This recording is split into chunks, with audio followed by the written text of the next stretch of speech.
Date है आज 14 जून 2022। ये सब टॉपिक कंप्लीट करेंगे इस क्लास में। फर्स्ट टॉपिक है रेलो, रीजनल इंग्लिश लैंग्वेज ऑफिस। ये प्रीलिम्स और जीएस पेपर 2 के लिए इंपॉर्टेंट है। रिसेंटली एक वर्कशॉप ऑर्गेनाइज की गई। वर्कशॉप का मतलब है एक मीटिंग ऑर्गेनाइज की गई। किसके under? Regional English language office के अंडर। और ये कहाँ पे है? वॉशिंगटन डीसी में। अमेरिका यूएसए की कैपिटल है, राजधानी है वॉशिंगटन डीसी, वहाँ पे है रीजनल इंग्लिश लैंग्वेज ऑफिस। इसी के अंडर इंग्लिश टीचर के लिए एक मीटिंग कराई गई, वर्कशॉप कराई गई। जो ये ऑफिस है लैंग्वेज ऑफिस अमेरिका का, इसकी एक ब्रांच इंडिया में भी बनी हुई है। इंडिया में जो यूएस एम्बेसी है, एम्बेसी या एम्बेसडर बोल लो आप, एम्बेसी एम्बेसडर क्या होते हैं ये आप जानते ही हो। जैसे आप यूपीएससी की तैयारी कर रहे हो, हमारे इंडिया की बात कर रहे हैं अभी हम, यूपीएससी की तैयारी कर रहे हो, उसमें अगर आपका सिलेक्शन आईएफएस में हो जाता है, इंडियन फॉरेन सर्विस, तो फिर आपको इंडिया की तरफ से दूसरे देश में एम्बेसडर या एम्बेसी अपॉइंट कर देगी गवर्नमेंट। जैसे आप अमेरिका में एम्बेसी बन गए, एम्बेसडर बन गए, तो फिर अमेरिका में जो भी लोग अमेरिका के इंडिया आना चाहते हैं तो वो वीज़ा कहाँ लेने जाएंगे? एम्बेसी के पास। ऐसे बहुत सारे काम होते हैं जो एम्बेसी करती है। तो इस तरह से यूएसए के एम्बेसी इंडिया में है जो, उसमें ये ब्रांच रेलो बनी हुई है और ये 2005 में एस्टेब्लिश की थी। पब्लिक डिप्लोमेसी सेक्शन का ही पार्ट है ये रेलो, रीजनल इंग्लिश लैंग्वेज ऑफिस। इसका टारगेट क्या है इस रेलो का? और जो इंग्लिश टीचर की जो मीटिंग कराई गई है, इस रेलो का जो एम है, टारगेट है, लक्ष्य वो ये है, इंडिया और यूएसए के बीच में इंग्लिश लर्निंग को सपोर्ट करते हुए इंडिया और यूएसए के बीच में जो टीज हैं, संबंध हैं, वो स्ट्रेंथ करने हैं और बढ़ाने हैं, स्ट्रेंथन करने हैं, इंक्रीज करने हैं। इंग्लिश लर्निंग को ये प्रमोट करते हैं इस लैंग्वेज के थ्रू। और इसका हेडक्वार्टर कहाँ पे है रेलो का? यूएस एम्बेसी ऑफिस है जो न्यू दिल्ली में, वहीं पे ही इंडिया में इसका हेडक्वार्टर है रेलो का। रेलो का जो मिशन यही है कि टीचिंग और लर्निंग इंग्लिश में इंक्रीज करनी है इंडिया, भूटान और अफगानिस्तान में, और यूएस और इन कंट्रीज़ के बीच में म्यूचुअल अंडरस्टैंडिंग इन्हेंस करनी है। रेलो कोलैबोरेट करती है स्टेट गवर्नमेंट और एजुकेशनल इंस्टीट्यूट के बीच में, ताकि टीचिंग की ट्रेनिंग, क्यूरिकुलम डेवलपमेंट और अदर इंग्लिश लैंग्वेज के ट्रेनिंग जो प्रोजेक्ट हैं उनको प्रमोट किया जा सके।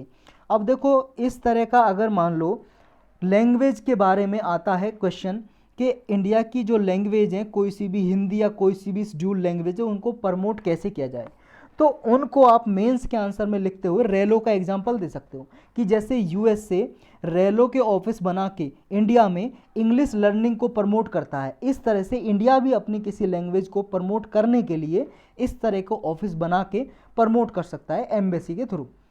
नेक्स्ट टॉपिक है पैरालिथेराइजिनो राइजिनो सोरस जैपोनिकस। देखो, इसका प्रोनाउंसिएशन से आपको कोई लेना देना नहीं है, बहुत ही बड़ा प्रोनाउंसिएशन है।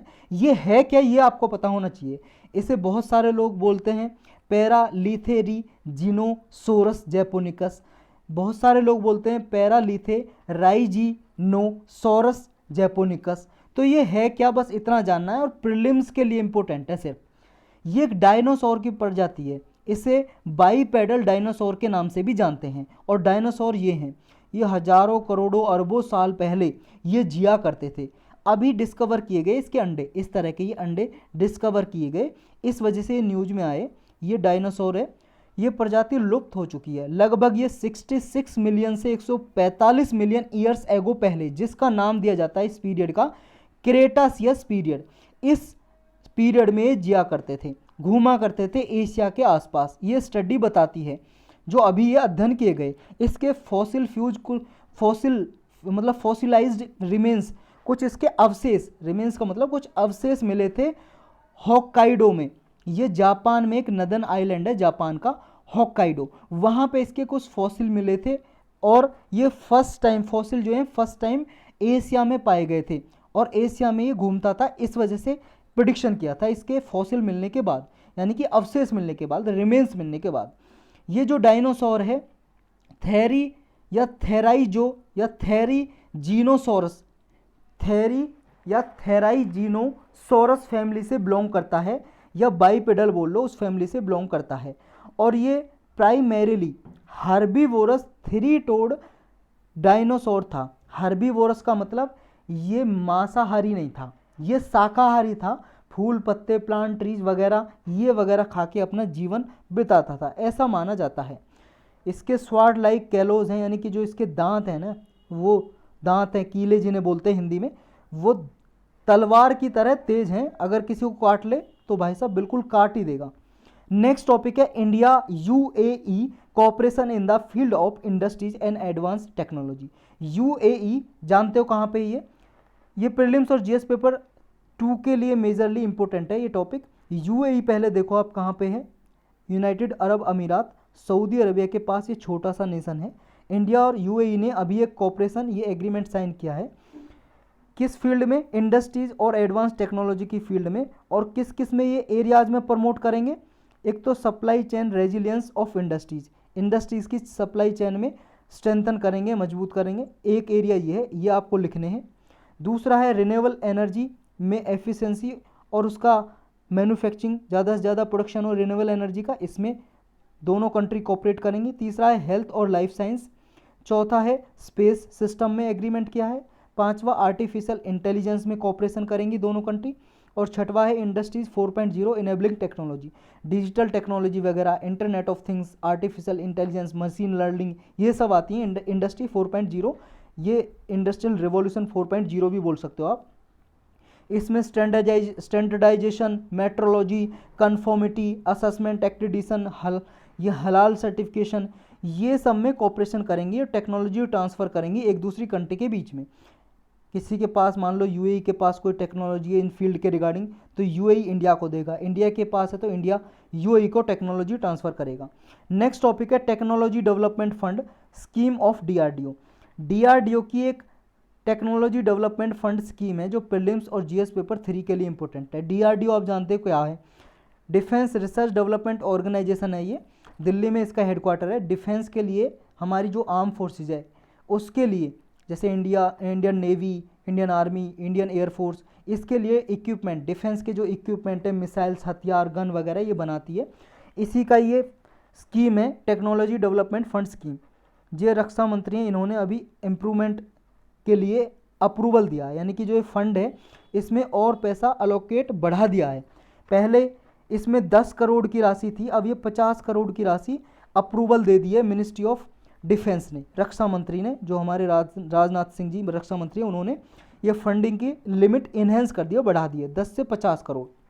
जो ये टेक्नोलॉजी डेवलपमेंट फंड स्कीम है डीआरडीओ की, ये इंडिजिनस डेवलपमेंट करती है, कोई भी कंपोनेंट, प्रोडक्ट हो या सिस्टम हो, टेक्नोलॉजी हो, एमएसएमई द्वारा या स्टार्टअप द्वारा। माइक्रो स्मॉल मीडियम इंटरप्राइजेज, छोटी लघु उद्योग जो होते हैं, कंपनी होती हैं छोटी कंपनियां, स्टार्टअप नई कंपनी खुली है उनके द्वारा, वो कोई मान लो ऐसे डिफेंस के लिए इक्विपमेंट बनाती है तो डीआरडीओ इस फंड में से पैसा देती है और उनकी सहायता करती है, ताकि हमारे ही देश में इंडिजिनस इक्विपमेंट बन सके। इंडिजिनस का मतलब हमारे ही देश में कोई चीज़ बनानी है, हथियार चाहिए आर्म फोर्सेस को, या इक्विपमेंट चाहिए, एयरक्राफ्ट चाहिए, हमारे देश में ही वो बन सके, मैन्युफैक्चरिंग हो सके। ये इसका मेजर काम है, ताकि हम सेल्फ रिलायंस बन सकें, आत्मनिर्भर बन सकें, डिफेंस के जितने भी इक्विपमेंट है अपने देश में ही मैन्युफैक्चरिंग कर सकें। 90% तक इस स्कीम में 90% तक टोटल प्रोजेक्ट की कॉस्ट अलोकेट करती है इंडस्ट्रीज़ को, अकेडमिया को या स्टार्टअप को डीआरडीओ इसके जरिए। और इसमें देखो जो ये बजट पास किया था 2022-23 का, इस साल का, इसी के अंदर यूनियन कैबिनेट ने, यानी कि यूनियन गवर्नमेंट ने ये अनाउंसमेंट किया था कि इंडिजिनस डेवलपमेंट करने के लिए इक्विपमेंट वगैरह बजट में पैसा अलोकेट किया जाएंगे। और बजट के ही तर्ज पे, उसी की लाइन पे ये जो डिफेंस के लिए स्कीम में पैसा इंक्रीज़ किया है, उसी के तर्ज पे इंक्रीज़ किया है, क्योंकि बजट में अनाउंस किया था कि हमारे इंडिया में ही ऐसी टेक्नोलॉजी डेवलप हो, इक्विपमेंट डेवलप हो, इसके लिए पैसा अलोकेट किया जाएगा, तो उसी के तर्ज पे डेवलप किया है, इन्हेंस किया है 10 से 50 करोड़ इस स्कीम के लिए। नेक्स्ट टॉपिक है national Ayurveda research institute for panchakarma. ये प्रीलिम्स के लिए इंपॉर्टेंट है और जीएस पेपर 2 और 3 के लिए। डिपार्टमेंट ऑफ बायोटेक्नोलॉजी है, बायोकेमिस्ट्री है, बायोटेक्नोलॉजी नहीं है। Department of biochemistry and pathology, ये national Ayurveda research institute of Panchakarma, इसका डिपार्टमेंट है ये। और कहाँ पे ये बनाया गया है, ये बनाया है केरल की थ्रिसूर डिस्ट्रिक्ट है, वहाँ पे प्लेस है चेरुथुरुथी, इसका प्रोनाउंसिएशन केरल भाषा में, यानी कि मलयालम भाषा में कुछ और भी हो सकता है। तो यहाँ पे एक खोला गया है इंस्टीट्यूट, इसको अभी एक्रीडिटेशन मिल गया है। एक्रीडिटेशन का मतलब है मान्यता मिल गई है। और कौन देता है ऐसे इंस्टीट्यूट को? जो रिसर्च इंस्टीट्यूट होते हैं, नेशनल आयुर्वेद रिसर्च इंस्टीट्यूट है, ऐसे आयुर्वेद रिसर्च इंस्टीट्यूट को मान्यता कौन देता है? NABL। ये NABL क्या है? ये है नेशनल एक्रीडिटेशन, ये लैब है, बोर्ड है, एक नेशनल एक्रीडिटेशन बोर्ड। ये बोर्ड क्या करता है? किसी को भी इंस्टीट्यूट को मान्यता देता है। और ये देखो कॉन्स्टिट्यूएंट बोर्ड है किसका? क्वालिटी काउंसिल ऑफ इंडिया का। क्वालिटी काउंसिल ऑफ इंडिया का ही ये बोर्ड है, कॉन्स्टिट्यूएंट बोर्ड। इसको बनाया गया था इंडियन गवर्नमेंट के द्वारा, डिपार्टमेंट ऑफ बायोटेक्नोलॉजी है उसके द्वारा बनाया गया था इसको। और ये बोर्ड मान्यता देता है कोई रिसर्च इंस्टीट्यूट है हमारे इंडिया में बन रहा है तो ये आयुर्वेदा के लिए, आयुर्वेद में रिसर्च करने के लिए ये इंस्टीट्यूट बना गया केरल में।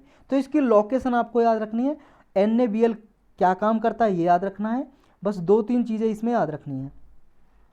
जो ये रिसर्च इंस्टीट्यूट खोला गया है, national Ayurveda research institute for panchakarma, ये इंस्टीट्यूट है जो ये सेंट्रल काउंसिल फॉर रिसर्च है इन आयुर्वेदिक साइंस। ये मिनिस्ट्री ऑफ आयुष के अंदर है, मिनिस्ट्री ऑफ आयुष है उसी के अंदर ये सेंटर है, central council for research in Ayurvedic science, उसी के अंदर ये काम करेगा।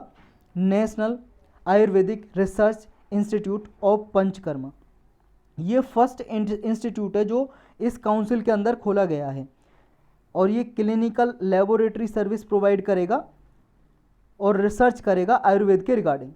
ये जो एक्रीडिटेशन मिला है इस लेबोरेटरी को, ये इंश्योर करेगा कि सिटीजन के लिए, हमारे नागरिक के लिए quality health care service provide करेगा। विलेज एरियाज़ में, स्मॉल टाउन में, जहाँ पे मेडिकल फैसिलिटी अवेलेबल नहीं है, जहाँ पे हॉस्पिटल वगैरह अवेलेबल नहीं है, वहाँ पे ऐसे विलेज एरियाज़ में, गाँव के इलाके में, रूरल एरियाज़ में, स्मॉल टाउन में ये quality health care service provide करेगा। नेक्स्ट टॉपिक है इंडिया USA हेल्थ कॉपरेशन। ये प्रीलिम्स और GS पेपर 2 के लिए इंपॉर्टेंट है। बस इतना याद रखना है, इंडिया ने और अमेरिका ने हेल्थ कॉपरेशन के लिए एक एग्रीमेंट साइन किया है। इंडिया की तरफ से कौन सा है? Department of biotechnology, Indian council of medical research, और USA की तरफ से इंटरनेशनल एड्स वैक्सीन इनिशिएटिव।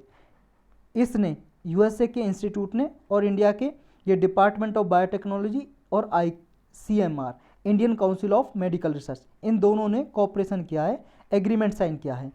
इसका काम क्या होगा?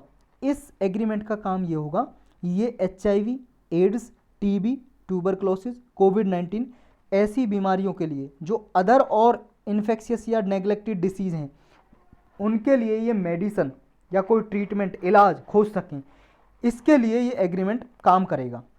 यानी कि दोनों के ये जो इंस्टीट्यूट हैं USA का और इंडिया के, ये आपस में कोऑपरेशन करेंगे ताकि ऐसी भयानक बीमारियों के इलाज ढूंढे जा सकें या फ्यूचर में इनसे कैसे बचा जा सके। नेक्स्ट टॉपिक है न्यू स्पेस इंडिया लिमिटेड। ये प्रीलिम्स और GS पेपर 3 के लिए इंपॉर्टेंट है। ये जो NSIL है, न्यू स्पेस इंडिया लिमिटेड, ये गवर्नमेंट ओन्ड कंपनी है, फुली गवर्नमेंट ओन्ड कंपनी, यानी कि सारे के सारी हिस्सेदारी किसके पास है? गवर्नमेंट ऑफ इंडिया के पास। Wholly owned public sector enterprises बोल सकते हो आप, गवर्नमेंट ऑफ इंडिया का। और किसके अंडर काम करती है? डिपार्टमेंट ऑफ स्पेस के अंडर काम करती है ये जो न्यू स्पेस इंडिया लिमिटेड जो कंपनी है। अभी न्यूज में क्यों है? अभी न्यूज में इसलिए है 10 इन ऑर्बिट कम्युनिकेशन सैटेलाइट हैं। कम्युनिकेशन सैटेलाइट जो कम्युनिकेशन के लिए काम आते हैं, जैसे आप फ़ोन से कम्युनिकेशन करते हो, वार्तालाप करते हो, या TV आप न्यूज़ वगैरह देखते हो जो सैटेलाइट से चलते हैं, ऐसे 10 कम्युनिकेशन इन ऑर्बिट सैटेलाइट हैं। इन ऑर्बिट का मतलब अर्थ के चारों ओर घूम रहे हैं 10 सैटेलाइट। उन 10 सैटेलाइट की मैनेजमेंट किसके हाथ में दे दिया? ट्रांसफ़र कर दिया किसके हाथ में? इस कंपनी के हाथ में, गवर्नमेंट ऑफ इंडिया ने, न्यू स्पेस इंडिया लिमिटेड के हाथ में। अब ये देखेगी ये कंपनी, उनको वो चलाएगी, वो मैनेज करेगी इन सैटेलाइट को। चल तो अपने आप ही घूम रहे हैं, लेकिन मैनेज कौन करेगी? ये सैटेलाइट, मतलब ये कंपनी उनको मैनेज करेगी। जो यूनियन कैबिनेट है, इसने इसकी जो ऑथराइज शेयर कैपिटल थी वो भी इंक्रीज कर दी है। पहले NSIL के लिए 1000 करोड़ रुपए एलोकेट किए थे, अब ये 7500 करोड़ रुपए बढ़ा दिए हैं। जो ये ट्रांसफ़र किए असेट NSIL को, ये आगे देखो फाइनेंशियल ऑटोनॉमी देगी इसको, इस कंपनी को, प्राइवेट एंटरप्राइज कंपनी है जो, और टेक्नोलॉजी को भी प्रमोट करेगी, और ताकि ये टेक्नोलॉजी को प्राइवेट कोई इंस्टीट्यूट है उसके साथ मिलकर टेक्नोलॉजी डेवलपमेंट करना चाहे उसको भी प्रमोट करेगी। जो इसकी अप्रूवल दी है अभी इंडिया ने, तो ये ग्लोबल स्पेस मार्केट एक तरह से इंक्रीज करेगी और डोमेस्टिक इकोनॉमिक एक्टिविटी को स्पेस सेक्टर में इंक्रीज करेगी इस स्टेप से, क्योंकि 1000 से 7500 करोड़ रुपए भी इसके कर दिए हैं, दूसरा इसके हाथ में इन ऑर्बिट कम्युनिकेशन सैटेलाइट दे दिए हैं, तो इसकी वजह से NSIL जो कंपनी को दे दिया है ये, तो ये एक तरह से सिंगल विंडो ऑपरेटर की तरह काम करेगा ताकि ease of doing business space sector में प्रमोट कर सके। अगर कोई बाहर की कंपनी या इंडिया की कोई प्राइवेट कंपनी आना चाहती है, स्पेस सेक्टर में रिसर्च करना चाहती है, तो इसको भी प्रमोट किया जाएगा NSIL के द्वारा। नेक्स्ट टॉपिक है नेशनल ई विधान एप्लीकेशन प्रोजेक्ट। ये प्रीलिम्स और जीएस पेपर 2 के लिए इंपॉर्टेंट है। अभी न्यूज में इसलिए ये प्रोजेक्ट क्योंकि एक गुजरात के एमएलए उत्तर प्रदेश की लेजिस्लेटिव असेंबली है, जो लेजिस्लेटिव असेंबली को हिंदी में बोलते हैं विधानसभा, वहाँ पे गए क्योंकि उत्तर प्रदेश की असेंबली ने ये नेवा जो प्रोजेक्ट है अडॉप्ट कर लिया है, नेशनल ई विधान एप्लीकेशन। इसलिए देखने गए कि उत्तर प्रदेश की जो विधानसभा है कैसे काम कर रही है इस नेवा को अडॉप्ट करने के बाद। तो ये नेवा है क्या, उत्तर प्रदेश ने जो अडॉप्ट किया ये है क्या, ये जानना है हमें इसमें।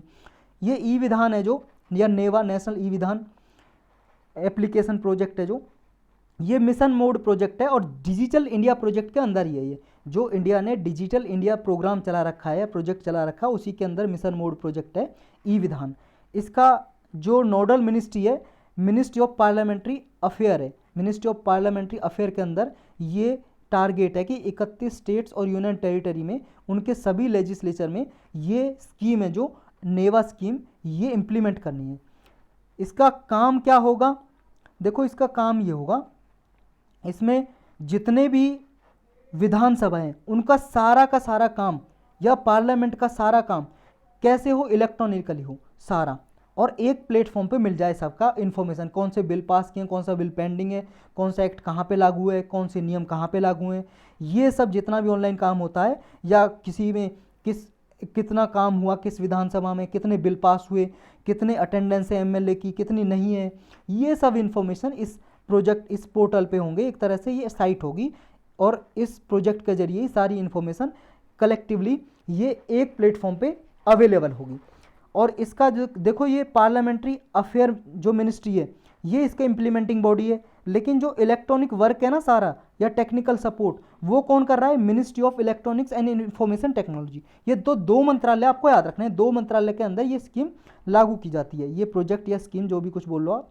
और ये सेंट्रली स्पॉन्सर स्कीम है क्योंकि इसमें हिस्सेदारी करते हैं सेंट्रल और स्टेट गवर्नमेंट, दोनों मिलकर पैसा लगाते हैं, एक्सपेंडिचर जितना भी होता है दोनों मिलकर लागू करते हैं इसको। सेंट्रल गवर्नमेंट 60% खर्चा करती है, 40% सेंट्रल स्टेट गवर्नमेंट करती है।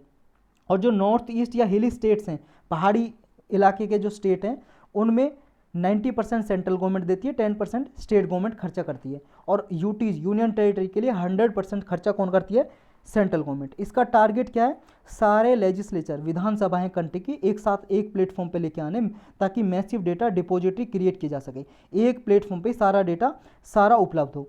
की फीचर क्या है, क्या क्या विशेषता है इसकी।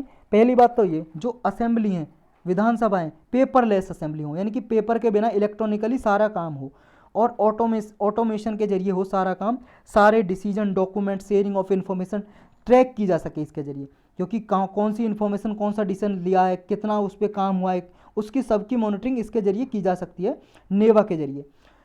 ये क्लाउड टेक्नोलॉजी पे काम करेगा जिसको मेघराज भी बोलते हैं। क्लाउड टेक्नोलॉजी मतलब एक साथ बहुत सारा डेटा इकट्ठा हो तो क्लाउड टेक्नोलॉजी, डेटा डिप्लॉय किया जाएगा, एक्सेस किया जाएगा एनीवेयर कहीं पे भी एनी टाइम इस नेवा प्रोजेक्ट के जरिए। सबसे पहले डिजिटल लेजिस्लेचर हिमाचल प्रदेश का बना था, तो ये याद रखना आपको, डिजिटल लेजिस्लेचर डिजिटल विधानसभा सबसे पहले हिमाचल प्रदेश की बनी थी और ये नेवा स्कीम उत्तर प्रदेश ने अडॉप्ट कर चुका है। स्टेट गवर्नमेंट का रोल क्या है ई विधान को इम्प्लीमेंट करने में, स्टेट गवर्नमेंट का रोल ये है, ये विधानसभा में एक सेक्रेटरी लेवल का ऑफिसर अपॉइंट करेगी इसको इम्प्लीमेंट करने के लिए, और स्टेट गवर्नमेंट इसका फंड जो भी रिक्वायर करने का फंड है 3 साल के बाद खुद इसका बियर करेगी, वहन करेगी। 3 साल तक तो देखो सेंट्रल गवर्नमेंट स्टेट गवर्नमेंट इसको खर्चा करेंगे, फिर स्टेट गवर्नमेंट 3 साल के बाद स्टेट गवर्नमेंट अपना खर्चा उठाएगी, और 3 साल के बाद ही ये सारा जो आईसीटी इक्विपमेंट है सारा स्टेट लेजिस्लेचर मेंटेनेंस का जितना भी खर्चा स्टेट गवर्नमेंट करेगी। और स्टेट गवर्नमेंट क्या है, कैपेसिटी बिल्डिंग प्रोवाइड करेगी इसको ई विधान जो मिशन मोड प्रोजेक्ट है, इसको इंप्लीमेंट करने के लिए जो कैपेसिटी बिल्डिंग करनी है वो स्टेट गवर्नमेंट करेगी। कैपेसिटी बिल्डिंग का मतलब जो भी ऑफिसर हैं कि उनको बताना है कैसे इसमें काम किया जाएगा, नेवा प्रोजेक्ट में कैसे इंफॉर्मेशन अपलोड की जाएगी, तो लोगों को सिखाना, ये हो गया कैपेसिटी बिल्डिंग। ये सब कौन करेगा? State government. नेक्स्ट टॉपिक है ड्राफ्ट एंटी ट्रैफिकिंग बिल। ये प्रीलिम्स और जीएस पेपर 2 के लिए इंपॉर्टेंट है। ट्रैफिकिंग का क्या मतलब होता है? देखो सेम स्पेलिंग है ट्रैफिकिंग की, जो रोड पे ट्रैफिक लगता है, लेकिन इस ट्रैफिकिंग का मतलब ये भी होता है किसी इंसान की, बच्चों की, वूमन की, महिला की या किसी आदमी की खरीदना या बेचना वाला प्रोसेस, उसको भी ट्रैफिकिंग बोलते हैं। तो एंटी का मतलब ट्रैफिकिंग के विरुद्ध। तो एंटी ट्रैफिकिंग बिल एक पेश किया था सेंट्रल गवर्नमेंट ने, लेकिन अभी ये पास नहीं हुआ है। लेकिन कुछ एक्टिविस्ट हैं, समाज सेवक, वो उन्होंने ये प्लान बनाया है, वो गवर्नमेंट को फोर्स कर रहे हैं, वो प्लानिंग कर रहे हैं कि दिल्ली तक आएंगे वो ये अपनी आवाज़ उठाने के लिए, ताकि गवर्नमेंट इस बिल को पास कर सके।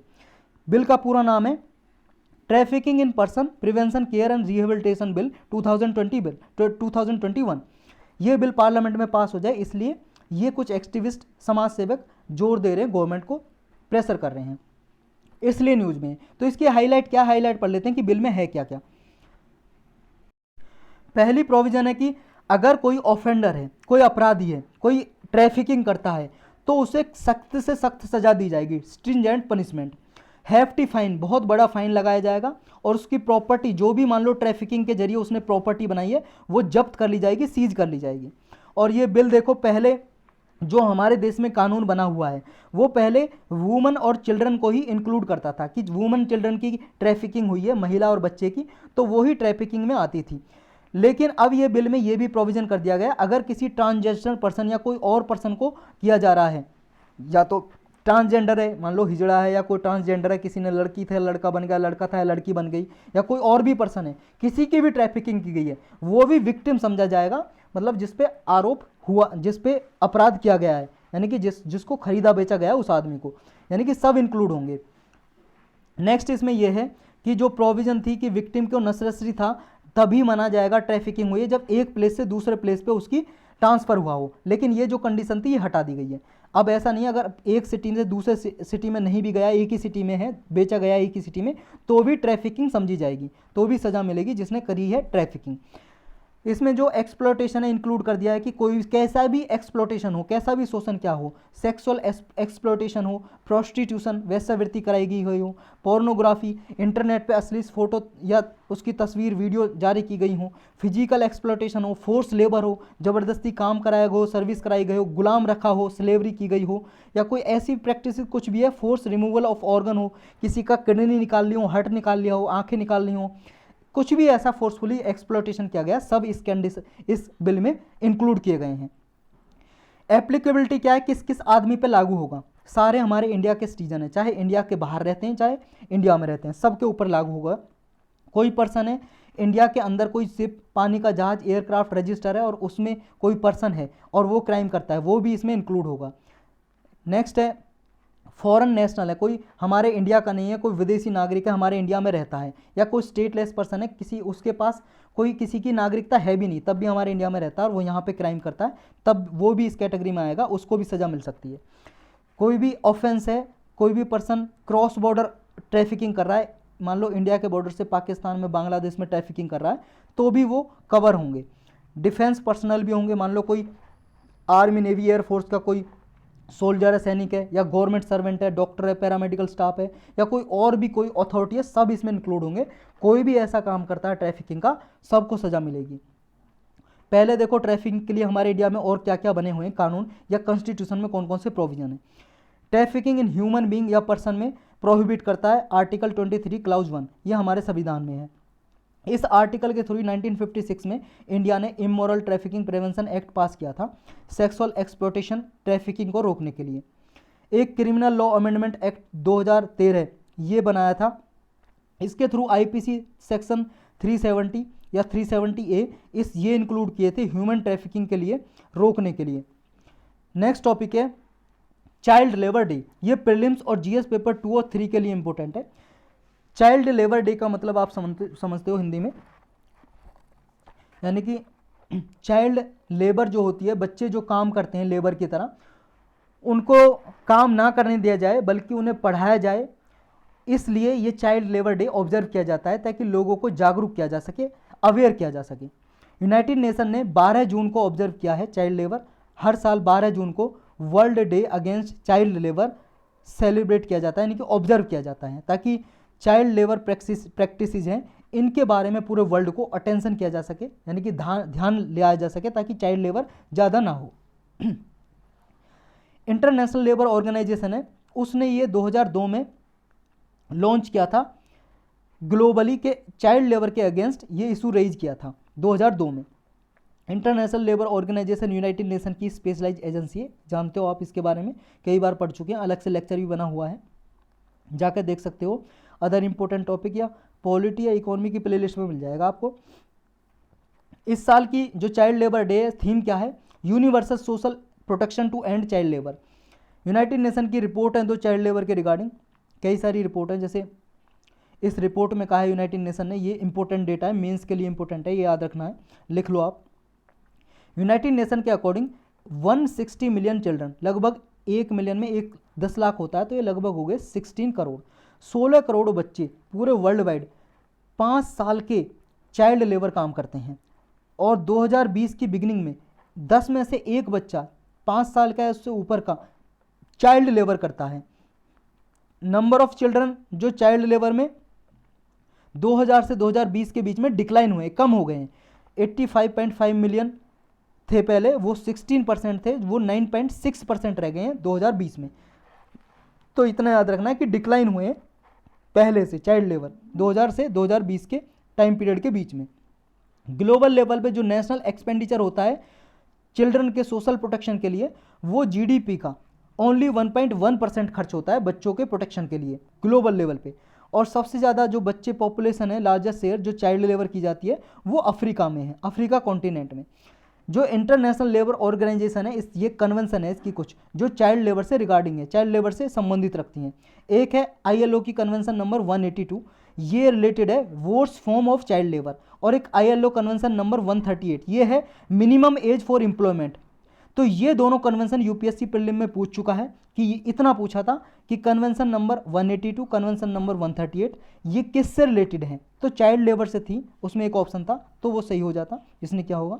तो इस तरह के क्वेश्चन पूछ लेती है यूपीएससी। हमारे संविधान में चाइल्ड लेबर के रिगार्डिंग क्या क्या ऑप्शन दिए हुए हैं, क्या क्या आर्टिकल दिए हुए हैं? आर्टिकल 21A और आर्टिकल 45 ये कहता है कि चाइल्ड के राइट टू एजुकेशन का अधिकार देता है। 14 ईयर का, यानी कि 6 से लेकर 14 ईयर तक का जो चिल्ड्रन है उसको right to compulsory and free education का अधिकार है।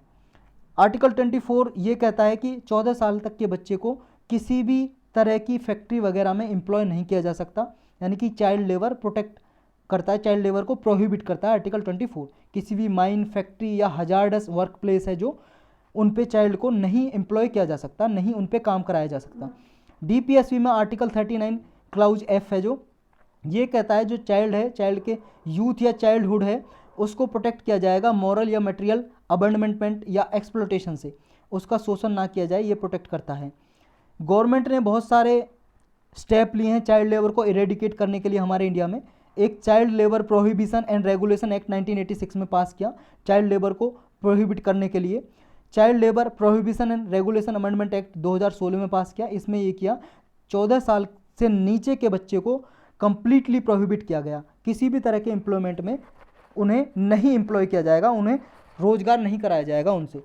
एक national policy on child labour है 1987 की, ये भी रिहेबिलिटेट करने के लिए जो बच्चे हजार्डस ऑक्यूपेशन में या ऐसी इंडस्ट्रीज़ में काम करते हैं उनको बचाया जाएगा और उनकी एजुकेशन पूरी की जाएगी। एक juvenile justice care and protection of children act 2000 का है, इसमें अमेंडमेंट किया गया था 2006 में, जिसमें चाइल्ड को इंक्लूड किया गया था कि उसकी केयर प्रोटेक्शन के लिए बिना किसी लिमिट के, बिना किसी उसके लिमिटेशन ऑफ एज और ऑक्यूपेशन के लिमिटेशन के बिना उसको प्रोटेक्ट किया जाएगा और रिहेबिलिटेट किया जाएगा, यानी कि उसके एजुकेशन पे ध्यान दिया जाएगा। एक पेंसिल प्रोग्राम चलाया, एक pencil.gov.in की वेबसाइट भी लॉन्च कर रखी है इंटरनेट पे। ये क्या काम करती है? कोई भी चाइल्ड लेबर है उसको ढूंढती है और चाइल्ड लेबर को वहाँ से हटा के बच्चों को उनके एजुकेशन प्रोवाइड करती है, यानी कि चाइल्ड लेबर को एंड करने का काम करती है पेंसिल। और ये जो साइट है इस पर मिशन चलाया जाता है। राइट टू एजुकेशन एक्ट है 2009 का, ये कहता है कि 6 से 14 साल के बच्चे को ये स्टेट इंश्योर करेगा कि मैंडेटरी है, अनिवार्य है कि स्कूल में उनको फ्री एजुकेशन प्रोवाइड की जाएगी। तो इतने सारे स्टेप ले रखे हैं इंडियन गवर्नमेंट ने चाइल्ड लेबर को प्रोटेक्ट करने के लिए। यही टॉपिक थे आज के।